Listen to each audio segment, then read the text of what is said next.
Tells bone के fracture के बारे में बात करेंगे तो पैर में एंकल जॉइंट में ऊपर की तरफ टिबिया बोन होती है जिसका नीचे वाला हिस्सा टेलस बोन के साथ जुड़ता है।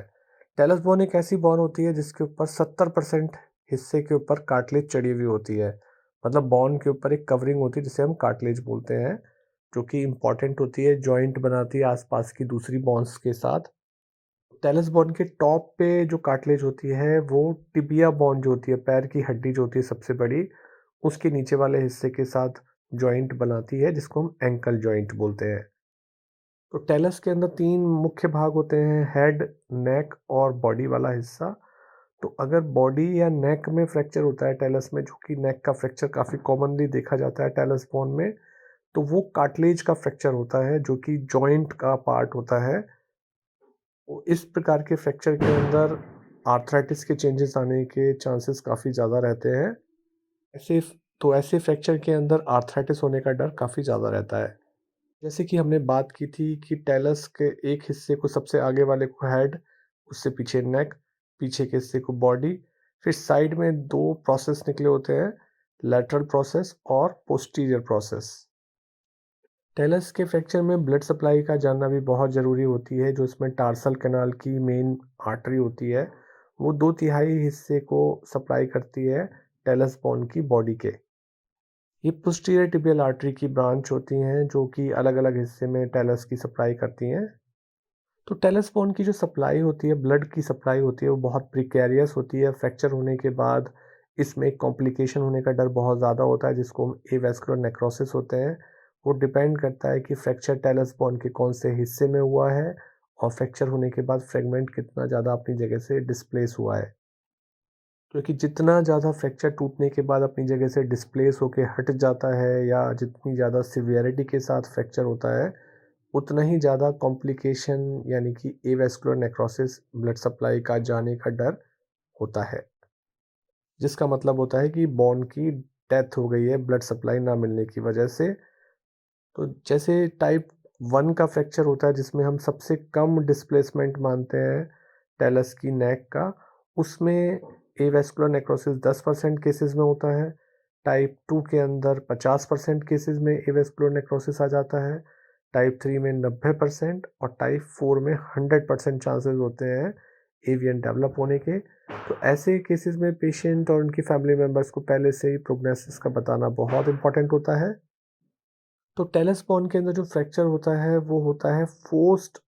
आपका अगर एंकल जॉइंट ऊपर की तरफ मुड़ जाता है, जब आप ऊंचाई से गिरते हो और आपका जो एंकल है वो ऊपर की तरफ, जो पंजा है वो ऊपर की तरफ मुड़ जाता है, तो टेलस में सबसे ज़्यादा फ्रैक्चर होते हैं।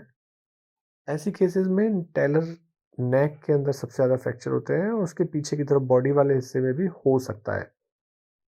टेलस बोन के अंदर एक साइड का हिस्सा होता है जिसको लैटरल प्रोसेस बोला जाता है। ये फ्रैक्चर का हिस्सा कई बार एक्सरे में आ नहीं पाता है, तो ऐसा लगता है कि एंकल स्प्रेन हुआ है, पैर में मोच आई है, जबकि ये टेलस बोन के लैटरल प्रोसेस का फ्रैक्चर होता है। वो ऐसी बोन के बाहर जो ब्लीडिंग होती है उससे पहचाना जा सकता है। उस जगह को प्रेशर दबा के देखने से, टेंडरनेस चेक करने से पता लगाया जा सकता है या सीटी स्कैन से पता लगाया जा सकता है। तो टेलस में सबसे ज़्यादा कॉमन होता है टाइप 1 का, जो टेलस की नेक का फ्रैक्चर होता है, जो सबसे ज़्यादा कॉमनली देखा जाता है और इसमें एवियन के चांसेस सबसे कम होते हैं, ख़ास तौर से ये फ्रैक्चर अगर अपनी जगह से हिले ना तो। टाइप 2 के जो टेलर नेक के फ्रैक्चर्स होते हैं उसमें सब टेलर डिसलोकेशन हो जाता है या सबलक्सेशन होता है। वहाँ पर 50% केसेस में एवास्कुलर नेक्रोसिस होने का डर रहता है। अगर डिसलोकेशन जो है टाइप 3 के अंदर और भी ज़्यादा होता है, ना केवल सब टेलर एरिया में बल्कि टिबियो-टेलर जो ऊपर की तरफ एंकल जॉइंट है वहाँ भी डिसलोकेशन होता है। यहाँ 90% केसेस में एवीएन डेवलप हो जाता है, यानी कि एवास्कुलर नेक्रोसिस होके बोन डेड हो जाती है। और टाइप 4 तो कंप्लीट डिसलोकेशन है जहाँ लगभग 100% केसेस में एवीएन देखा जाता है। 90 से 100% केसेस के अंदर यहाँ बोन पूरी तरीके से सॉकेट से बाहर निकल जाती है। हर डायरेक्शन में इसमें डिसलोकेशन होता है, चाहे टेलस के नीचे या उसके आसपास के जॉइंट से। हमने लैटरल प्रोसेस के फ्रैक्चर की बात की थी, तो लैटरल प्रोसेस का फ्रैक्चर कई बार स्प्रेन जैसा लगता है, तो वहाँ हाई इंडेक्स ऑफ सस्पिशन होना चाहिए कि ये स्प्रेन है या फ्रैक्चर है।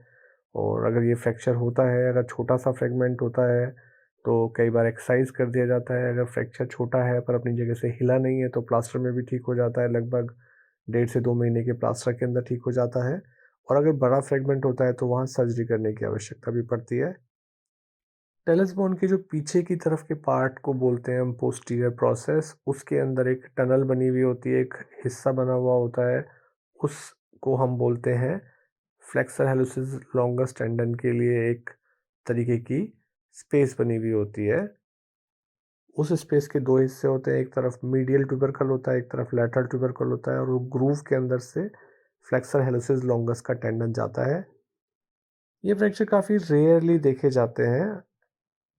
इस तरीके के फ्रैक्चर्स को भी कई बार एंकल स्प्रेन मान के इसको भुला दिया जाता है, मिसट्रीट होते हैं। या कई बार एक एक्स्ट्रा बोन का पीस होता है जिसे ऑस ट्राइगोनम बोलते हैं, वो भी सोचा जाता है। हमने टेलर नेक फ्रैक्चर के बारे में काफ़ी बात की थी, तो एवेस्कुलर नेक्रोसिस है या नहीं है शुरुआत में पता नहीं लगाया जा सकता।